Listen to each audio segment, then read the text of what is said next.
हरे कृष्णा। आप सभी का मेरे YouTube चैनल पर हार्दिक स्वागत है। आज आप रसपान करने वाले हैं माघ मास महात्म्य के 17वें अध्याय का।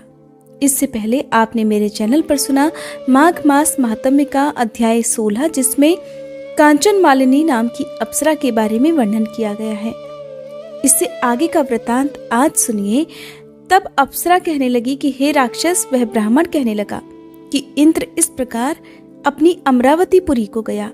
सो हे कल्याणी, तुम भी देवताओं से सेवा किए जाने वाले प्रयाग में माघ मास में स्नान करने से निष्पाप होकर स्वर्ग में जाओगी। तब मैंने उस ब्राह्मण के ये वचन सुनकर उसके पैरों में पड़कर प्रणाम किया और घर में आकर सब भाई बांधव, नौकर चाकर, धनाधिक त्याग कर शरीर को नष्ट होने वाली वस्तु समझकर घर से निकली और माघ में गंगा यमुना के संगम पर जाकर स्नान किया। इसलिए हे निशाचर, 3 दिन के स्नान से मेरे सब पाप नष्ट हो गए और 27 दिन के पुण्य से मैं अप्सरा हो गई और पार्वती जी की सखी होकर सुख से अब निवास करती हूँ।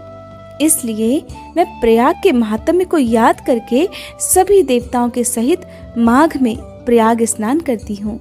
सो मैंने अपना यह सब वृतांत तुमसे कहा। तुम भी इस योनि में पड़ने और कुरूप होने का कारण सब बताओ। तुम्हारी दाढ़ी और मूछें बहुत बड़ी बड़ी हो गई हैं और पार्वती की गुफा में वास करते हो। ये सुनकर वह राक्षस कहने लगा, हे भद्रे, सज्जनों से गुप्त बात कहने में भी कोई हानि नहीं होती। अब मुझे इस बात की भी कोई शंका नहीं रही कि मेरा उद्धार तुमसे ही होगा। सो मैं अपना सब वृतांत तुमसे कहता हूँ। मैं काशी में वेदों का ज्ञाता था और बड़े उच्च कुल के ब्राह्मण के घर में जन्म लिया था। मैंने राजा, पापी, शूद्र और वैश्यों से अनेक प्रकार के दान लिए। मैंने दान लेने में चंडाल को भी नहीं छोड़ा।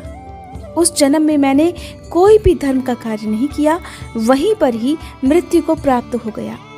तीर्थ स्थान पर मरने के कारण मैं नरक में नहीं गया। पहले 2 बार गिद्ध योनि में, 3 बार व्याघ्र योनि में, 2 बार सर्प योनि में, 1 बार उल्लू की योनि में और अब 10वीं बार राक्षस योनि में प्राप्त हुआ हूँ और सैकड़ों वर्षों से इसी योनि में हूँ। इस स्थान को 3 योजन तक मैंने जंतुहीन कर दिया है। बिना अपराध के बहुत से प्राणियों को मैंने नष्ट कर दिया। इस कारण मेरा मन अत्यंत दुखी रहने लगा है। तुम्हारे दर्शन से मन में अब कुछ शांति अवश्य हुई है, क्योंकि सज्जनों का संग तुरंत ही सुखदायी होता है। मैंने अपने दुख के कारण आपसे कह दिए और सज्जन लोग सदैव दूसरों के दुखों से दुखी होते हैं। अब जब आप मेरे बारे में सब कुछ जान ही गई हो, तो ये भी बताओ कि इस दुख रूपी समुद्र को मैं कैसे पार कर सकता हूँ। क्या क्षीर सागर हंस को ही दूध देता है, बगले को नहीं देता? दत्तात्रेय जी कहने लगे कि इस प्रकार उसके वचन सुनकर कांचन मालिनी कहने लगी कि हे राक्षस, मैं अवश्य ही तुम्हारा कल्याण करूंगी। मैंने दृढ़ प्रतिज्ञा की है कि तुम्हारी मुक्ति के लिए प्रयत्न करूंगी। मैंने बहुत बार प्रयाग में स्नान किया है।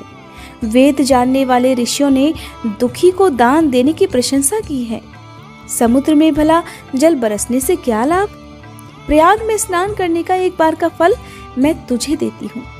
उसी से तुम्हें स्वर्ग की प्राप्ति हो जाएगी। उसके फल का अनुभव मैं स्वयं भी कर चुकी हूँ। तब उस अप्सरा ने ऐसा कहकर अपने गीले वस्त्र का जल निचोड़कर जल को हाथ में लेकर माघ स्नान के फल को उस राक्षस को अर्पित कर दिया। उसी समय पुण्य प्राप्त कर वह राक्षसी शरीर को छोड़कर तेजमय सूर्य के समान देवता रूप हो गया। आकाश में विमान पर चढ़कर अपनी कांति से चारों दिशाओं को प्रकाशित करता हुआ शोभायमान हो गया और कहने लगा कि ईश्वर ही जानता है कि हे देवी, तुमने मुझ पर कितना बड़ा उपकार किया है।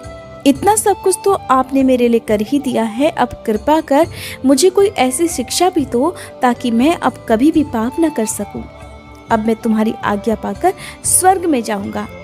राक्षस की ऐसी बातें सुनकर कांचन मालिनी ने कहा कि सदैव धर्म की सेवा करो, काम रूपी शत्रु को जीतो, दूसरे के गुण और दोषों का वर्णन मत करो, भगवान शिव और वासुदेव का पूजन करो, इस शरीर का मोह मत करो, पत्नी, पुत्र धनादि की ममता त्यागो, सत्य बोलो, वैराग्य भाव धारण कर योगी बनो।